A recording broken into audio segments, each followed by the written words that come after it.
ऐसा नेता हो सकता है। अगर पूरे प्रदेश में ढूंढो तो उम्र भले ही बढ़ जाए, लेकिन लोकप्रियता और बढ़ती जा रही है। हमारे नागेंद्र सिंह जी के लिए अभिनंदन करें। नागेंद्र सिंह जी कितना कैसे काम करते होंगे, कितने प्रकार से लोगों को दिलों को जीतते होंगे। प्रदीप पटेल जी, असंभव को संभव कर दे प्रदीप पटेल जी, जोरदार तालियां बजाओ। मेरे अभिन्न मित्र यहाँ के महाराजा और सिरमौर के विधायक दिव्यराज सिंह जी, जोरदार तालियां दिव्यराज सिंह जी। सिद्धार्थ तिवारी जी हमारे परिवार में आए। सिद्धार्थ भाई आपका वंदन है, अभिनंदन है, जोरदार तालियां बजाओ युवा विधायक सिद्धार्थ तिवारी जी के लिए। नरेंद्र प्रजापति जी, कहाँ है नरेंद्र जी? जोरदार तालियां नरेंद्र जी के लिए, जोरदार अभिनंदन करें। श्रीमती नीता कोल जिला पंचायत अध्यक्ष, बहन नीता जी का अभिनंदन है। राजेश पांडे जी प्रदेश मंत्री भाजपा, और वैसे तो पूरे मंच के लिए जोरदार तालियां बजाओ। पूर्व विधायक काफी बैठे हैं, श्यामलाल द्विवेदी जी, पन्नालाल जी, श्रीमती पन्नाबाई जी, केपी त्रिपाठी जी की और काफी मित्र है, लेकिन समय की कमी है। आप सबको प्रणाम करता हूं, आपका अभिनंदन करता हूं। एक बार पूरे मंच का जोरदार तालियां बजाओ। और हमारे बीच परिवार में शामिल हुए देवराज सिंह जी, जोरदार तालियां बजाओ पूर्व सांसद जी के लिए। बदलते दौर का भारत और बदलते दौर के भारत में बदलते दौर का मध्य प्रदेश, और बदलते मध्य प्रदेश का साक्षी आप भी हैं और मैं भी हूं। 30 साल पहले मेरा विवाह हुआ। जब मैं रीवा आया तो भगवान बचाए मैं बस में आऊं तो रात भर धक्के गड्ढे क्या क्या करते करते कैसे आता था। मैंने पता नहीं क्या मेरी किस्मत है, कैसे आना पड़ता रीवा। और ऐसे जब रेल से आता था तो रेल के डब्बे में बैठ के इधर देखता तो जैसे ही बरसात गई खेत खाली पड़े, क्या खपड़ेल के मकान, वो क्या कबेलू कबेलू अंग्रेजी कबेलू के बजाय हमारे बड़ा मन में ऐसी पीड़ा होती थी कि भगवान इस पे किसकी नजर पड़ी। ये तो वो धरती है जिनने भगवान राम को 11.5 साल अपनाया, अपने आगोश में लिया, उनको आशीष दे करके ये धरती धन्य हुई है। लेकिन दुर्भाग्य के साथ कांग्रेस ने आजादी के बाद अगर इस क्षेत्र की उपेक्षा की तो मुझे इस बात की पीड़ा है कि वर्षों पहले यहाँ के लोगों की जिंदगी खुशहाल हो सकती थी। जो अभी हुआ है वो 70 साल पहले हो जाता, कितनी पीढ़ियां सुधर जाती, कितने लोगों का भला हो जाता। मुझे मालूम है रीवा के लोगों की काम करने की काबिलियत और रीवा के लोगों की अपनी क्षमता। रीवा, सतना, अरे ये तो देवभूमि है जहां के लोग इतने पवित्र मन से काम करते कि दुनिया में एक अलग अपनी मीठी जबान के लिए जाने जाते और अपने काम से पहचाने जाते। लेकिन दुर्भाग्य से लगातार नजरअंदाज किए। बड़े बड़े लोग यहाँ थे, लेकिन केवल वोट लेकर के सरकार बनाना और सरकार बना के मौज मस्ती करना, मुझे कहने में कोई गुरेज नहीं है। और उसके उल्टे जैसे ही भाजपा की सरकार बनी पूरा परिदृश्य बदल गया। कहां छोटी सी तहसील के नाते से जाना जाने वाला रीवा आज हर कोई लालायित होता कि मेरा मकान रीवा में हो, काश मेरा संबंध रीवा तरफ हो, रीवा संभाग में। और केवल रीवा क्यों, रीवा, सीधी, सिंगरौली, ऐसा लगता था श्रीलंका में जा रहा है।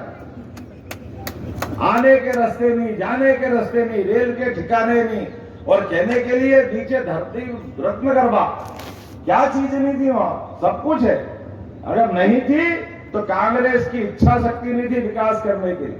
कांग्रेस ने गुलाम बनाया हुआ था क्षेत्र को। और जैसे कि बात निकली है, कहां 70 साल और कहां 10 साल। ये चुनाव जो हो रहा है ये हमारे 10 साल का चुनाव हो रहा है। लेकिन इस चुनाव में पहले मैं थोड़ी राज्य सरकार पे बात करना चाहूंगा। पूरा क्षेत्र क्या, पूरा प्रदेश, नर्मदा जी यहां से बहती है। आपके क्षेत्र में नदी की अपार संभावना है, लेकिन इस दिशा में कोई काम ही नहीं किया। पूरा प्रदेश त्राहिमाम कर रहा था। कृषि विकास दर, मुझे इस बात की प्रसन्नता है, पूरे विश्व में सबसे ज्यादा एग्रीकल्चर ग्रोथ रेट कहीं है तो मध्य प्रदेश की है। ये हमारी भाजपा की पहचान है, ये हमारे काम करने का तरीका। अरे किसानों की जिंदगी बदलेगी तो अपने आप पूरा परिदृश्य बदल जाएगा। कृषि आधारित पूरा प्रदेश है। किसान को कुछ नहीं चाहिए, किसान को केवल पानी दे दो, बिजली दे दो, बाकी तो वो अपने शरीर को जैसे सीमा पे जवान अपनी जान लगा के खड़ा रहता है, ऐसे ही खेत में किसान उसकी बराबरी करता है, खून को पानी करके लोगों के लिए अन्न उपजाता है, उनको भूखे को अन्न दे करके उसको जो यश मिलता है वो किसी से किसी की कल्पना नहीं हो सकती। और मुझे इस बात की प्रसन्नता है, जैसे जवानों की इज्जत किसी ने नहीं की, ये सारा पाप कांग्रेस के माथे। इस देश के जवानों ने इस देश की रक्षा करने में अपना सब कुछ कुर्बान किया, लेकिन दुर्भाग्य के साथ पाकिस्तान के छोटे से देश के लोग, वहां के सैनिक हमारे सैनिकों के सर काट के ले जाते थे। देश की सरकार मुंह उठाए कुछ करती नहीं थी, देखती रहती थी। उनकी गर्दन काट करके फुटबॉल खेलते थे। इस देश के अंदर बंबई, दिल्ली, जहां देखो वहां आतंकवादी घटना होती थी, लेकिन कांग्रेस के लोग और बाकी लोग इस पूरे मामले में पूरी नजरअंदाजी करते थे। लेकिन बदलते दौर का भारत है, अब ये नरेंद्र मोदी का भारत है। आपने एक बार वोट दिया जनार्दन मिश्रा जी को, तो जो छक्के छुड़ाए कि घर में घुस के मार के आने का दम किसी में है, तो नरेंद्र मोदी और उनकी अपनी सरकार में दम था। और एक बार नहीं, दो बार जाकर के, एक बार सर्जिकल स्ट्राइक मैदान से जाकर मारना, दूसरी बार हवा से जाके मारना। और मारना तो कैसा मारना, छिप के नहीं मारना, डर के नहीं मारना। आपको मालूम है, जब सर्जिकल स्ट्राइक के बाद एयर स्ट्राइक हुई, हमारे जवान उनके घर में जाकर के आतंकवादियों के अड्डे तबाह कर रहे थे, तो लौटते आने में हमारा एक हवाई जहाज विमान गिरा लिया। वो याद करो मूछ वाला अभिनंदन, जिसके आधार पे वो बताते रहे थे, अभिनंदन आपका सैनिक हमारे पास है। हमारे देश के प्रधानमंत्री कैसे कह रहे थे कि केवल बात कर लो, हम आपका सैनिक को छोड़ देंगे। हमारे प्रधानमंत्री ने पूरे देश की इज्जत बढ़ाई। उन्होंने कहा ये नहीं हो सकता है, आपके आतंकवादियों ने हमारे घर में घुस करके हमारे सोए सैनिकों पे बम गोले चलाए, उनकी हत्या की। हमने जाकर के वो उनके उसी प्रकार के अड्डों को तबाह किया। आपकी फौज और हमारी फौज कहां से आ गई बीच में? हमारे सैनिक का अगर बाल भी बाका हुआ तो अगले दिन का सूर्य नहीं देखेगा, पाकिस्तान हालत खराब कर देंगे। ये हमारे अपने लिए उस समय की ताकत। दिन भर दिखाते रहिए, वो चाय पिलाते रहिए, बिस्किट खिलाते रहिए, दिखाते रहिए हम कुछ नहीं कर रहे, कुछ नहीं कर रहे। भले कुछ तो कर, थोड़ा करने की बात तो छोड़ ही दो, उसकी तरफ आंख उठा के भी मत देखना, और जैसे लाए वैसे छोड़ना। ये नरेंद्र मोदी जी का समय था, और हमें इस बात के गर्व है कि उस समय आपने वोट दिया, वो वोट आपका सार्थक हुआ जनार्दन मिश्रा जी के लिए और नरेंद्र मोदी जी की सरकार बनाने के लिए। हमारे वोट का मूल्यांकन तो हमको करना पड़ेगा। हमने सरकार बनाई, हमने बड़ी आशा अपेक्षा के साथ भेजा, तो याद रखना चाहिए कि हमारे वोट का सदुपयोग हुआ कि नहीं हुआ। और दूसरी बात, जब फिर वोट दिया तो वोट देने के बाद 6 महीने से भी कम समय में हमने, आपने सबने देखा, सबकी आंखों के सामने, जो जनसंघ के जमाने से कहा था हमने कि ये कश्मीर के अंदर धारा 370 लगाना, ये कांग्रेस की सबसे बड़ी भूल होगी। लेकिन कांग्रेस शुरू से हिंदू मुसलमान के चश्मे से देखती आई, एक ऐसा नासूर दे दिया जिसके बलबूते पर देश में लगभग 40,000 से ज्यादा निरपराध लोगों की हत्या हुई वहां पर, और कश्मीर खून में रंगा गया। कश्मीर के माध्यम से पूरे दुनिया में भारत की इमेज खराब हुई, और कश्मीर के मामले को लेकर जो उलझाया गया, मुझे इस बात की प्रसन्नता कि दूसरा वोट जब आपने दिया तो पहले ही झटके में नरेंद्र मोदी जी की सरकार ने 370 उठा के फेंक दी। उन्होंने कहा यह अन्याय नहीं चलेगा। कश्मीर हमारा मुकुटमणि, भारत माता का स्वर्ग से सुंदर स्थान है, और आज इस बात की प्रसन्नता है कि कश्मीर के अंदर जो केसर खिल रही है, कश्मीर के अंदर जो टूरिज्म बढ़ रहा है, अब केवल कश्मीर नहीं, वो पाक अधिकृत कश्मीर वाले भी चिल्ला चिल्ला के कह रहे कि हमको तो भारत में मिला लो, हमको नहीं रहना पाकिस्तान में, ऐसे अन्यायपूर्ण जगह हमको नहीं रहना। बिजली नहीं, पानी नहीं, सड़क नहीं, विकास की कोई संभावना नहीं, जबरदस्ती बंदूक के नोक पे उसको रखा हुआ है। मुझे इस बात की प्रसन्नता, केवल एक ये मामला नहीं, लंबे सारे बहुत सारे मामले, और तो और सुप्रीम कोर्ट के निर्णय का पालन करने के लिए केंद्र सरकार बनती है। और केंद्र सरकार के लिए गए निर्णय का हम सब देखते हैं। एक सुप्रीम कोर्ट ने निर्णय किया 3 तलाक का 35 साल पहले, लेकिन सरकार में दम नहीं था। तत्कालीन कांग्रेस की सरकार में मेजोरिटी पूरी थी, वर्तमान मोदी जी की मेजोरिटी से भी ज्यादा थी, लेकिन सुप्रीम कोर्ट ने कहा कि 3 तलाक अमानवीय है, ये गलत है, बहनों की जिंदगी को नरक में धकेलता है। हिंदू हो या मुसलमान, हम पे तो बहुत आरोप लगते हैं कि हमारी हिंदूवादी पार्टी, लेकिन हमने हिंदू मुसलमान का नहीं सोचा।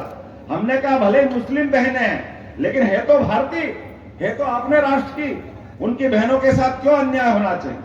बाल बच्चे हो गए, परिवार बढ़ गया, केवल फोन पे ही तलाक तलाक तलाक, और बहन की जिंदगी नरक में, ये नहीं चल सकता।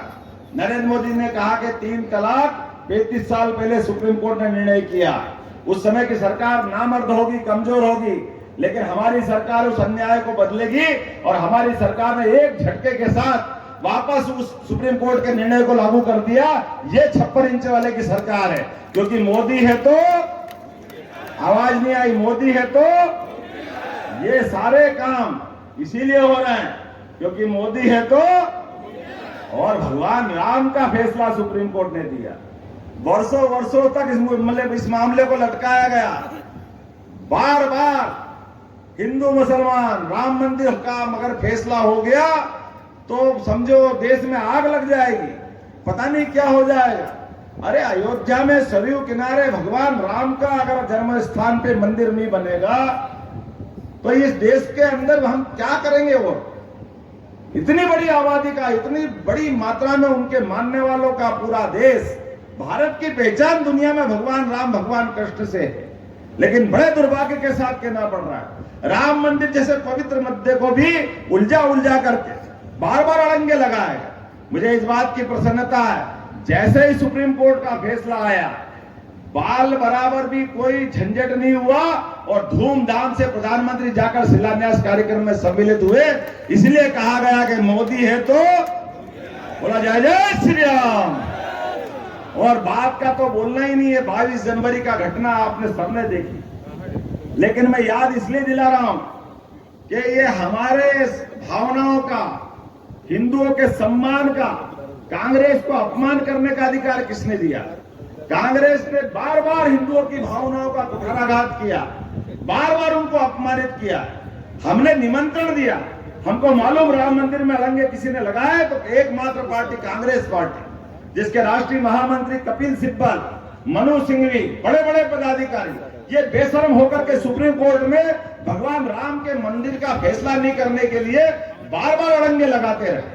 लेकिन दुर्भाग्य के साथ कहना पड़ रहा है, इन्हें जितना करना था वो सब कर लिया, लेकिन सौभाग्य की बात है माननीय सुप्रीम कोर्ट ने वो जब फैसला दिया तो दूध का दूध और पानी का पानी हो गया हमारे अपने देश के अंदर।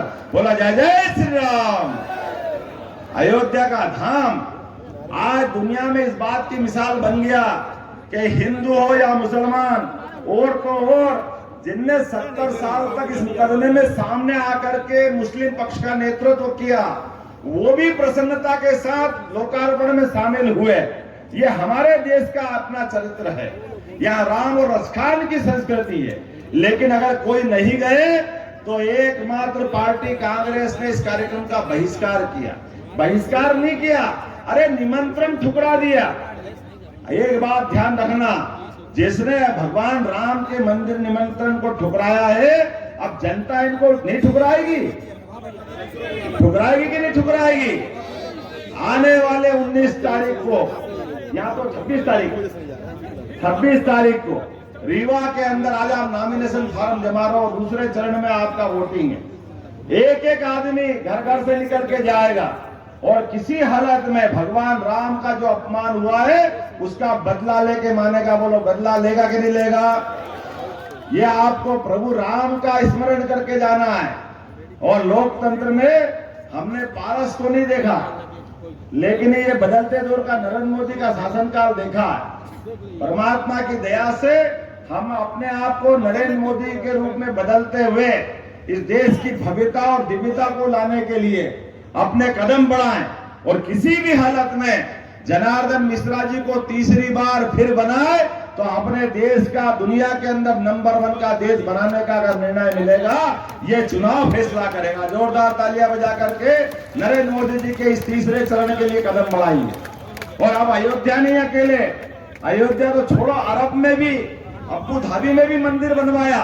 ये अगर कलेजा किसी का है तो मोदी है। तो ये बदलते दौर का भारत, एक नहीं दो नहीं कितने प्रकार के काम, वही सरकार के काम राजन भैया ने गिनाए हैं। मैं बताना चाहूंगा, हमारी अपनी सरकार ने 100 दिन से भी कम समय में, आप बताओ, कोई किसान, कोई सामान्य व्यक्ति रजिस्ट्री कराता है और रजिस्ट्री कराने के बाद पटवारी साहब सुनने के तैयार नहीं, वो कलेक्टर के बाप बन जाए, इधर से इधर अपनी टीम में कर लीजिए, नामांतरण कराने के लिए आगे पीछे चक्कर लगा। मुझे इस बात की प्रसन्नता, हमारी सरकार ने फैसला लिया